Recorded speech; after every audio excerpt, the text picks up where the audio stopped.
चला तर आज करूया झटकीपट होणारा मसूर पुलाव. बेस्ट लागतो आणि अगदी एका कुकरच्या शिट्टीत होतो. आता कुकर ठेवला, 2 चमचे तेल तापवलं, त्यामध्ये जिरे टाकले, त्यानंतर बारीक चिरलेला कांदा टाकून त्याला चांगलं परतवून घेतलं. त्यामध्ये टोमॅटो टाकला, मग वाटाणे टाकले आणि बारीक चिरलेला बटाटा टाकला. मग रात्री भिजवून ठेवलेले मसूर टाकायचे आणि चांगलं 1-2 मिनटं परतवून घ्यायचं.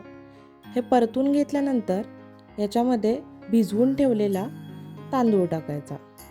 किमान 20 मिनटं तरी तांदूळ भिजला पाहिजे.